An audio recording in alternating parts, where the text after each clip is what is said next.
Okay, hello everybody. Welcome to the community call of the Quadrant project. Today is October 8th, 2024. And looking at the agenda, we are in agreement on everything. There are no topics. That's kind of boring. But to compensate for that, Jason is going to give us a super nice Quadrant console plugin demo. Take it away, Jason. Cool. Thanks, Thomas. Let me share the screen.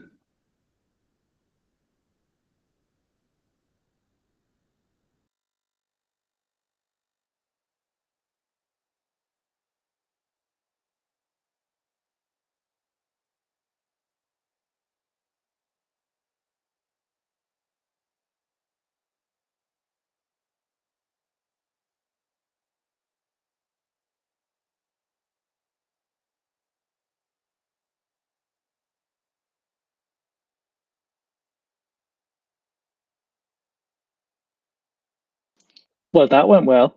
1 second. No worries. Yeah, give me 1 second.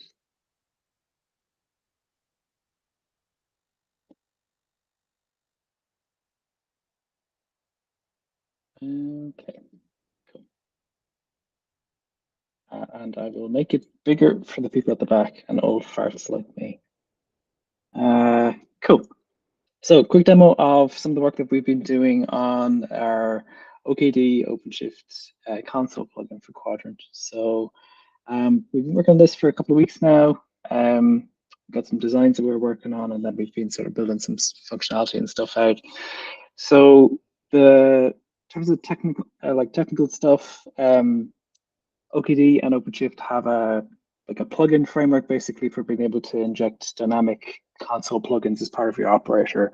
You ship an operator, you install a console plugin resource and a couple of other things to serve your static assets, and then you can plug pretty much anywhere into the OpenShift console.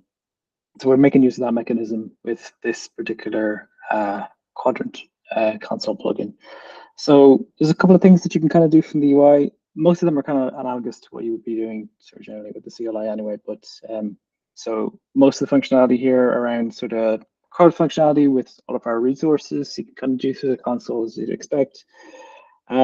This particular page is like an overview page. It's got some helpful links, learning resources. Some of these links don't work yet because some of our content's not finished yet.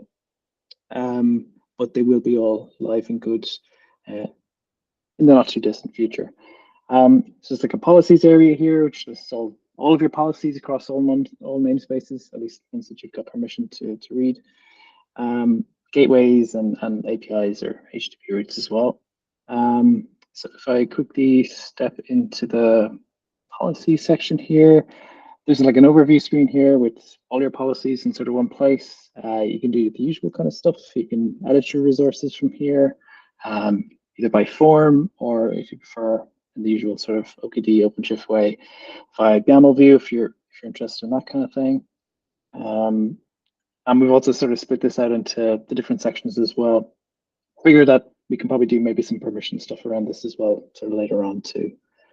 You can also create resources from here too. So say for instance, if you want to create a DNS policy, I'm not going to create one now, but there's a couple already that exist in the cluster. And you can create them we've got form views for all of our policies that we have, except for auth policy, because auth policy's form would be pretty complex to, well, for now, it would be a bit complex to sort of come up with a form for all the various permutations and stuff. So we said we'd park that and maybe do that a little bit later on. So that one only supports resource creation for auth policies by yeah, great, go ahead. Something that might be worth considering is whether you could do auth policy sub use cases, as in I want to set up OAS, right? Not OAS, OIDC. Yeah. And then just have a template for that, right? Yeah, that's a good idea. And that's one that actually I think came up in some of the discussions that we were having about designs for this thing as well. And maybe also in the overviews area, having maybe some quick starts for specific common usages, common kinds of policies that uses, to kind of kick the tires and get a feel for. Maybe having a library of those too would be probably pretty helpful. So One other area as well, so this is based on some of the very recent state of the world work that a lot of people have been working on. So there is a policy topology view. This was powered by the same thing you would have seen in some of these demos of the state of the world stuff relatively recently with D3, but we recently moved it to Patternfly has this topology component thing. So we've started to shift it to that over the past couple of weeks. So here, this is a state of the world representation of this cluster at the moment. It is live, so if demo gods are with me, so if I was to clean this up, I have a little script that I'm going to run off to the side just to remove all this stuff. So I'm deleting the namespace that all those policies and stuff are in. But so as changes are reflected on the cluster, topology config map gets updated and stuff, so we get a new sort of state of the world, and then we can do stuff like, for instance, being able to. Just going to create a new resource here. While waiting for OpenShift to clear up the namespace that I just deleted. There we go. So you can do various things in this kind of view as well. You can also click through to resources that are here. So say, for instance, if you're interested in this gateway here, you can do your normal OpenShift navigation stuff to go through straight to that resource. We are going to be a resource provider for all our resources as well. So they're like slightly custom views for our policies that we have as well. Some of them are hooked up, some of them aren't yet, but that's kind of worth bearing in mind as well. Yeah, great, go for it. How does the permissions work with that view? Yeah, so there will be a note in the one thing that this view needs is you need the user that's using the view needs to have read permission on that particular config map. So that's one thing that will be in the docs and the notes and stuff for the install guide. So that's the one thing that you would, as a user, an end user of this view, need. You don't necessarily need access, like specific high-level access to the operator or whatever, but you would need access to read the config map that has the topology graph within it, basically. So it might be worth creating like a topology viewer role that could be. Yeah, that was probably what I was gonna.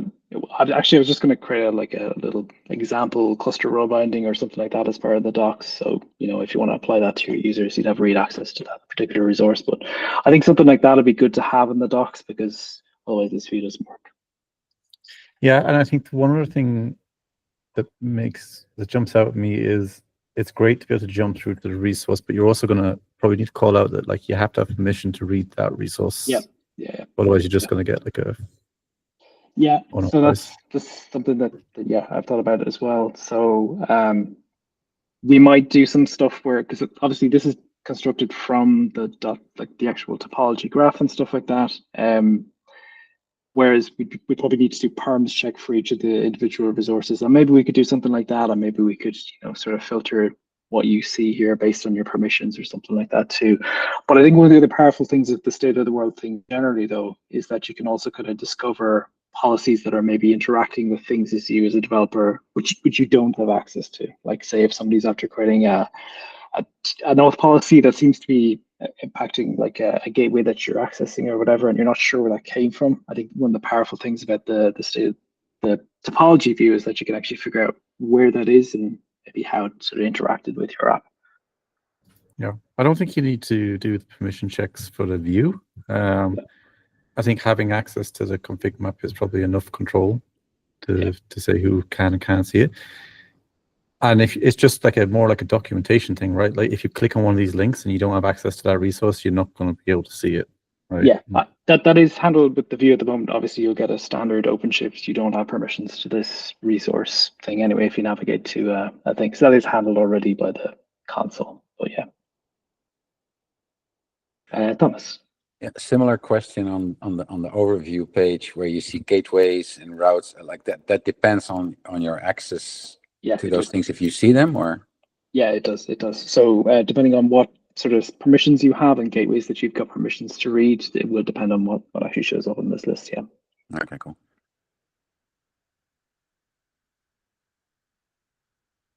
that was kind of it. It's a fairly small UI. Obviously, there's quite a bit under it to create resources and stuff. And but yeah, in terms of a show and tell, that's kind of a level overview. Any other questions from folks?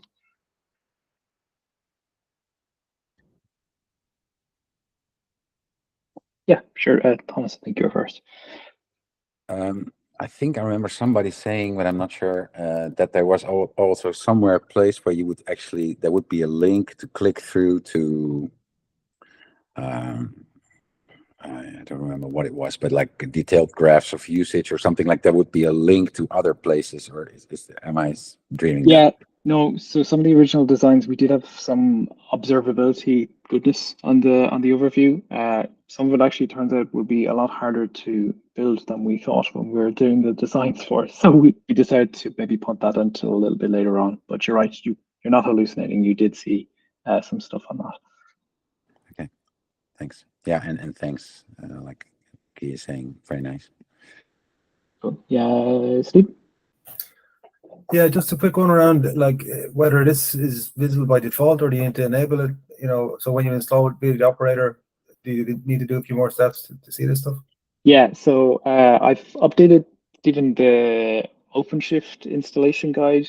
There's a couple of steps that you have to do to enable the plugin. We install it by default now. So right out of the box, if you're on OKD or OpenShift, we will install the console plugin, configure it. But you need to enable it in the OpenShift console. So you need to go into an area under the overview. You've probably seen it before. Under this view here, you need to actually enable the plugin stuff. It's disabled by default. You load it. Yeah. So we can add that in the install guide then. Yeah, exactly. Yeah. Cool. And there's some early docs for that, Stephen, as well that should have landed probably today. I'd say when the operator changes landed. Thanks a lot. I'll have a look at that. Jim, fire away. Yeah, it's probably around the filtering of this. In the topology overview, it showed the config map for the topology as well. Yep. It's going to be likelihood that we're going to be adding other resources to that topology to help Kuadrant do its work, but wouldn't necessarily be there for the user to see. So can we filter out them resources easily? We can, yeah. So part of the stuff behind the view basically is we do parse the dot file. I mean, we do some certain things with stuff. So one of the things we can do here, for instance, is there's this the topology config map is put into this bucket over here for unassociated policies and resources. Probably not a great name for the topology, but if you've created a TLS policy and you don't actually attach it to something, or you've attached it to it's attached to something that's maybe not valid, a gateway that doesn't exist or whatever, they'll appear in this little group here to this side here, which basically kind of flags you've got a policy that you've created, but it's not associated with anything else yet. So that kind of highlights that on this thing. But yeah, it is definitely possible to filter and put things in different places, or like you say, hide. Yeah, so like we'll be adding like the Arduino CR and Limfedor CRs and stuff. I don't think the user needs to see them. Yes, that's a good call. If you know anything like that, just give us a shout, and we can add some filtering for that stuff.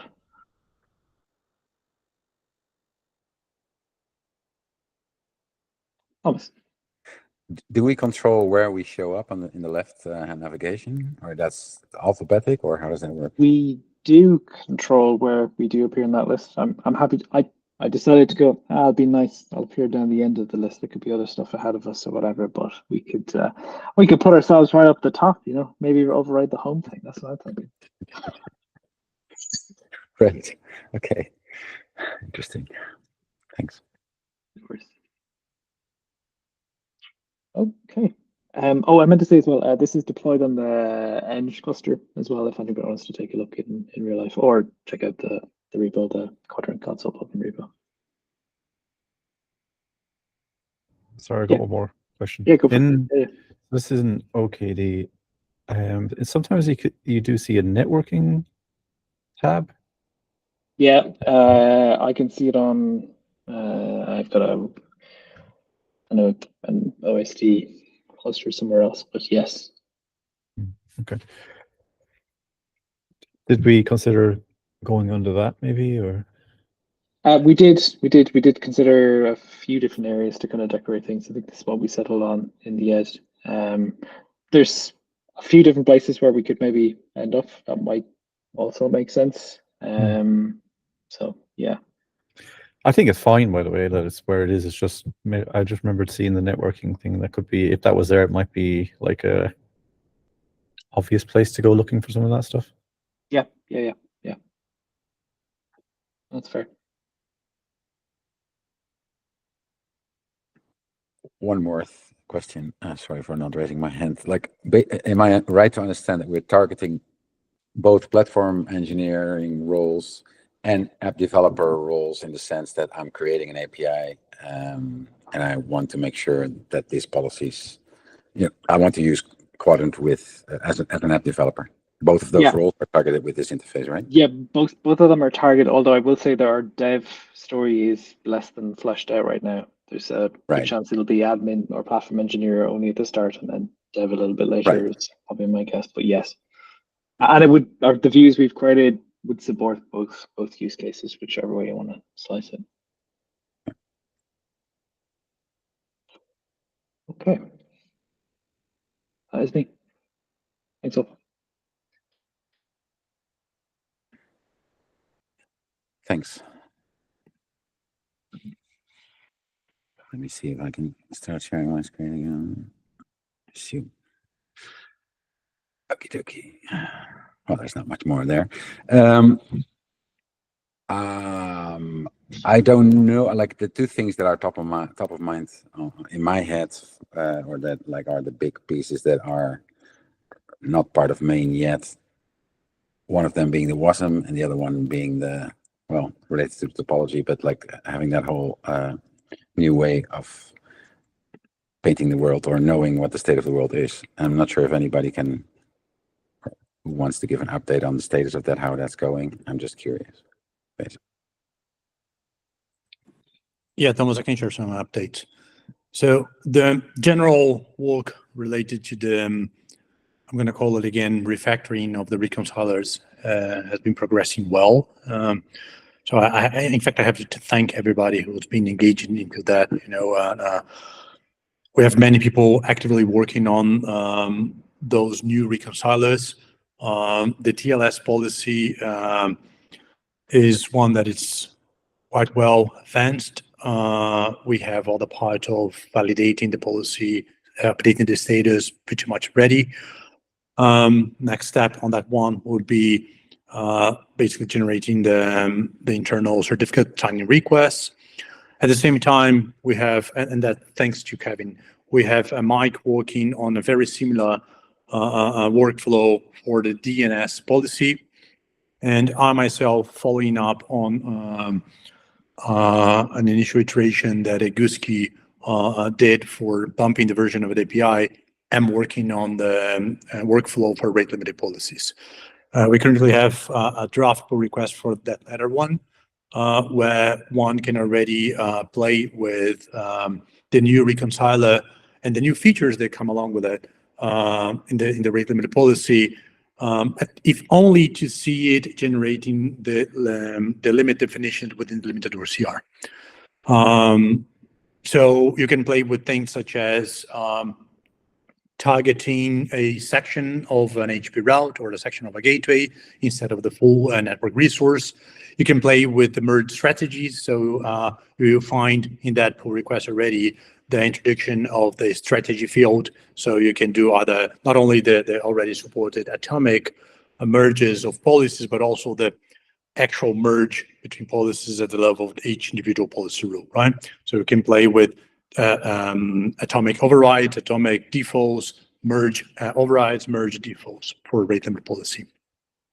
The only reason why we cannot merge that one, right, just yet, is because unlike the other policies, there we do have a couple tasks that are very related to each other, right? They are interdependent, right? So it's not like I can merge only the part that modifies what goes to the limited OCR if I do not think that with the changes that will also make the corresponding modifications to the WASM configurations, right, for the WASM module. So those two things need to come in one single merge, which makes a little harder to review and follow that one PR, especially if you're not a lot involved with this particular work of the refactoring. But even that one is progressing well. Next step after that is tackling auth. So apparently there was a decision not too long ago of configuring the WAS module as one single filter injected in the filter chain, as opposed to having one instance for auth, another one for rate limiting. And that does affect the way that the Quadrant operator generates the configuration, right? So now aiming for one single module, therefore one single configuration. Probably next week, we'll be working on merging a big chunk of the auth workflow into the rate limit workflow and make it a single workflow, or at least for the part of syncing and generating one single WASM configuration. So that is all basically progressing very well. And I'm looking for, maybe running a demo in a couple of weeks from now. Right. And from my understanding, like what we sent to the WASM, that's already the effective policy, or how does that work?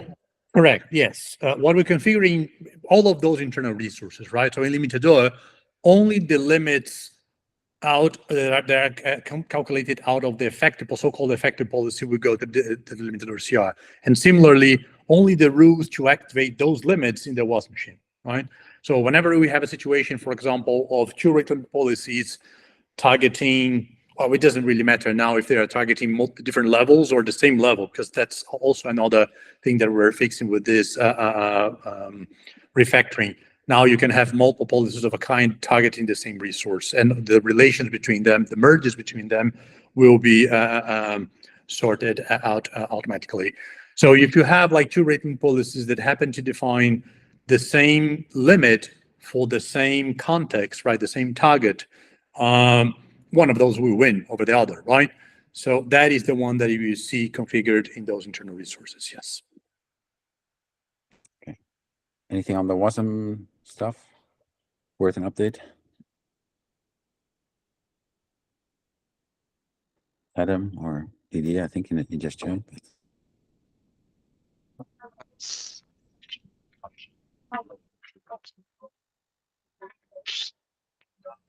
No, we can't hear you, Adam. It's breaking up. It's a bit crushed. You want to give it a try, Didier? Yeah. Okay, so the WASM is going well. No, I can't hear you. It's any better now? Yes, now it's perfect. Yeah, so we merged like the initial draft of the auth stuff to the WASM shim, and that's in the latest release of the shim. And I guess the next steps are like trying to figure out how we can use this in the Quadrant controller to be able to do the auth and rate limiting through WASM. And that kind of builds on top of what Keith was mentioning with the state of the world stuff and getting the rate limiting side of things working first. So I'm kind of looking at like how the manual configuration will work right now, and I think need to have some more discussions about how we define the configuration for WASM. So that's kind of ongoing. Okay, thanks. Okay,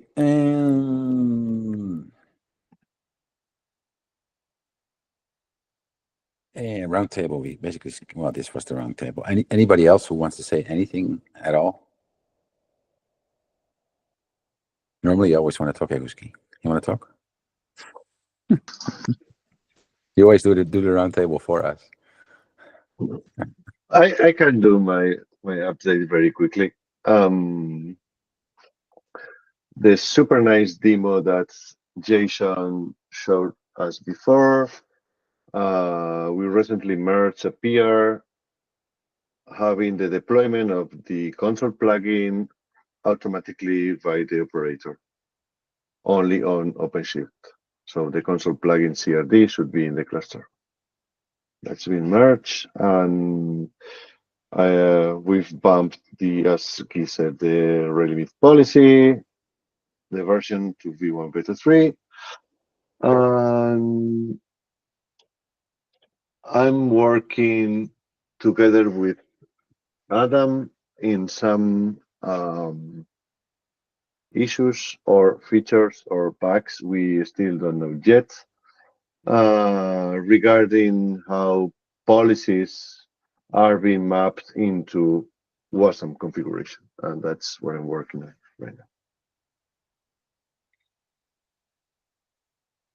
That's all. Thanks.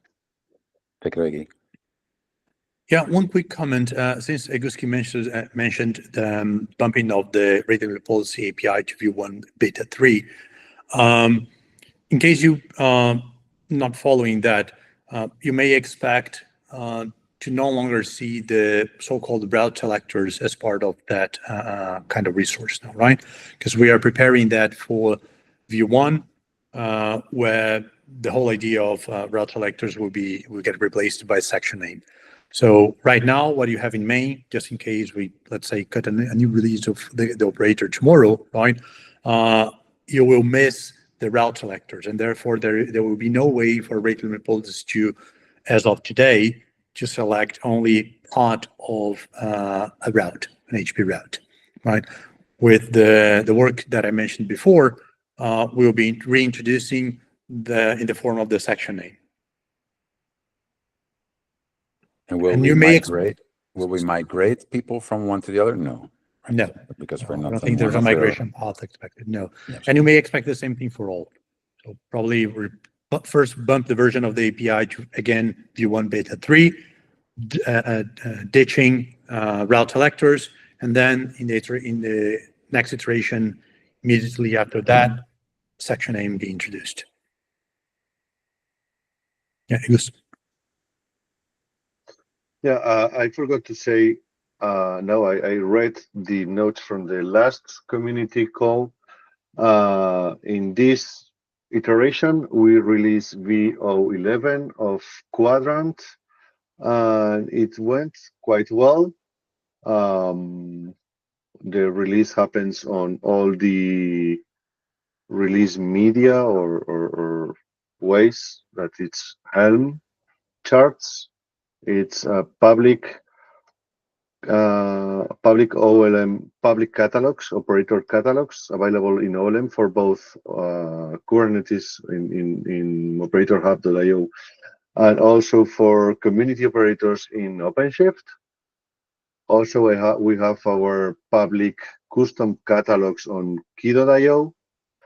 I think that's it. We just out of interest, we spotted few issues on the release process, and we are improving it. Thanks. Okay, cool. I think that's it. If nobody else wants to talk right after this call, but not so right after because we're half an hour early. And half an hour is for those who are interested, the Gateway API call, European time zone 1. And with that said, we're done. Thank you for your time. Take care.